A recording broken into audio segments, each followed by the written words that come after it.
नया दिन और एक और बेटी डाउरी के चक्कर में बलि चढ़ा दी गई। नोएडा की रहने वाली 33 साल की त्विषा शर्मा की जो भोपाल में सस्पिशियस डेथ हुई उसने सबको हिला के रख दिया। Let's now talk about the chilling details with regards to this case. Twisha एक MBA graduate certified yoga trainer, former Miss Pune और एक एक्ट्रेस थी। She got married in December 2025 with a Bhopal-based lawyer named Samarth Singh. Met him through a dating application. Retired session judge Giribala Singh's son. लेकिन शादी के सिर्फ 5 महीने बाद 12 मई की रात को 2 महीने की प्रेग्नेंट त्विषा अपने भोपाल वाले घर में बेल्ट से लटकी हुई मिली। Police called it a suicide case initially, but the shocking chats between Twisha, her mother, and her friend is narrating a whole another tale. Death से कुछ दिन पहले त्विषा ने अपनी माँ को मैसेज किया था कि मुझे बहुत ज्यादा घुटन हो रही है माँ। समर्थ पूछता है कि मैं किसका बच्चा कैरी कर रही हूँ, मेरी लाइफ नरक बन चुकी है। इतना ही नहीं, डेथ से ठीक पहले उन्होंने इंस्टाग्राम पर भी अपनी दोस्त को लिखा that I am trapped bro, बस तू मत फंसना, टाइम आने पर कॉल करूंगी। लेकिन वो कॉल कभी नहीं आया।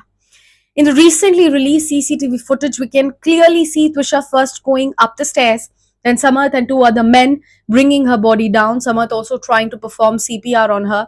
लेकिन शॉकिंग क्या है यहाँ पता है कि उनकी सास गिरिबाला जी 2 बार डोर क्रॉस करती है, एकदम unbothered, unconcerned about her surroundings. I am sure incident silently तो नहीं हो रहा था जब गिरिबाला जी को सुनाई तक नहीं दिया, दिखाई तक नहीं दिया।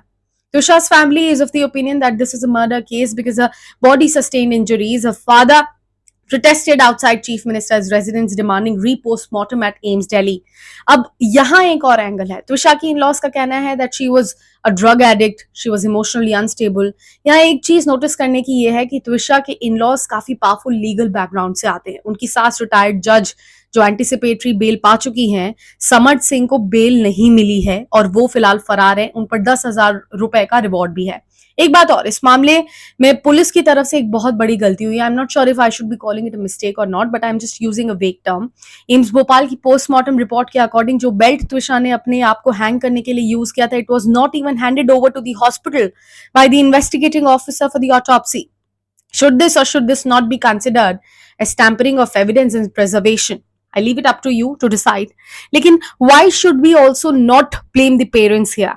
When there were constant calls of cry, जब आपकी बेटी आपको साफ शब्दों में बोल रही है कि उसे वहां से आप ले जाइए, आपने उसे इग्नोर क्यों किया? सैडली आज भी कई माँ बाप समाज को अपने बच्चों से ऊपर रखते हैं, इसलिए वो अपने बच्चे खो भी देते हैं। त्विषा के केस में जिसकी भी गलती, I don't know, investigation will reveal it later, but parents were definitely not innocent. अब रोने का फायदा नहीं है क्योंकि देर हो चुकी है। The poor girl is gone, she suffered, she asked for help, yet received none.